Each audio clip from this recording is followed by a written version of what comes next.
Hi అండి, నమస్తే. Welcome to Durga Krishna kitchen. ఆలు బోండా తయారీ ఎలాగో చూసేద్దామండి. దీని తయారీ చాలా తక్కువ టైంలో అయిపోతుంది, టేస్ట్ కూడా చాలా బాగుంటుంది. దీని తయారీ ఎలాగో చూసేద్దాం.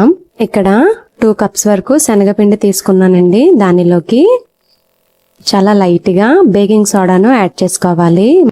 బయట తీసుకునే ఆలు బోండా టేస్ట్ రావాలంటే తప్పకుండా ఈ బేకింగ్ సోడా అనేది యాడ్ చేసుకోవాలి. తర్వాత 1 స్పూన్ వరకు వామును కూడా యాడ్ చేసుకోవాలి.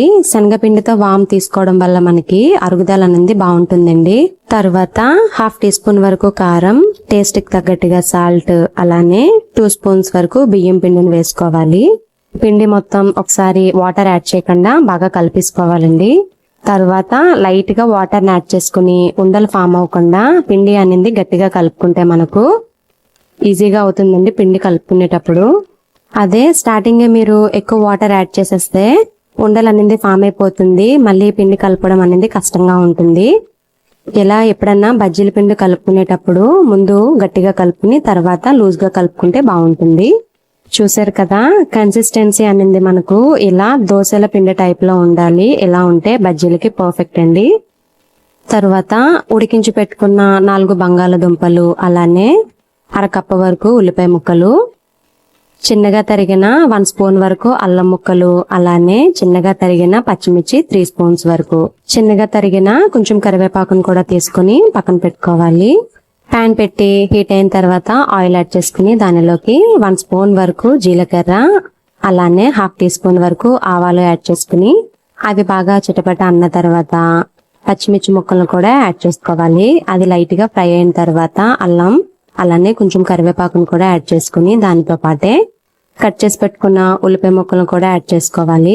తర్వాత 1/2 టీ స్పూన్ వరకు పసుపు, టేస్ట్ కి తగ్గట్టుగా సాల్ట్ ని యాడ్ చేసుకుని బాగా కలుపుకోవాలి. ఉల్లిపాయ ముక్కలతో ఇలాగా సాల్ట్ యాడ్ చేయడం వల్ల మనకి ఉల్లిపాయ ముక్కలు అనేది త్వరగా వేగిపోతాయండి.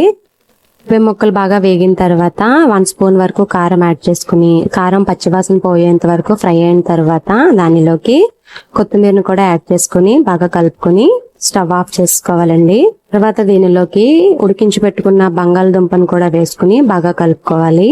బంగాళదుంపతో పాటు బీట్రూట్, అలానే బఠానీ కూడా వేసుకోవచ్చండి. అవన్నీ ఆప్షనల్ మాత్రమే. బాగా చల్లారిన తర్వాత మనకి కావాల్సిన సైజులో ఇలా చిన్న చిన్న బాల్స్ లాగా చేసుకోవాలి.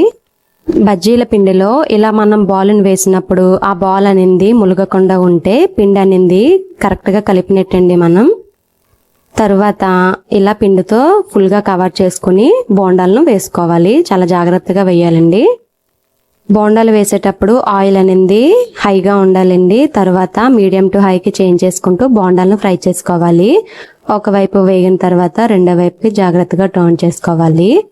వీడియోలో చూపిస్తున్న కలర్ వచ్చేంత వరకు ఫ్రై అయితే సరిపోతుందండి. తర్వాత వీటిని ప్లేట్లోకి ట్రాన్స్ఫర్ చేసుకోవాలి. అంతేనండి, రెడీ అయిపోయింది ఆలు బోండా.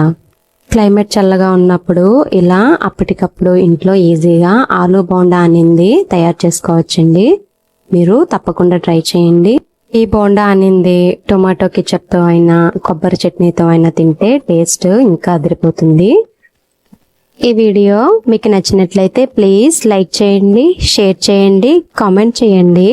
సబ్స్క్రైబ్ చేసి పక్కనే ఉన్న బెల్ ఐకాన్ ని క్లిక్ చేసినట్లయితే నా వీడియోస్ మీరు రెగ్యులర్ గా ఫాలో అవ్వచ్చు. షీట్ అనేది అంత పలుచుగా ప్రిపేర్ చేసుకోవాలి. తినడానికి చేయండి.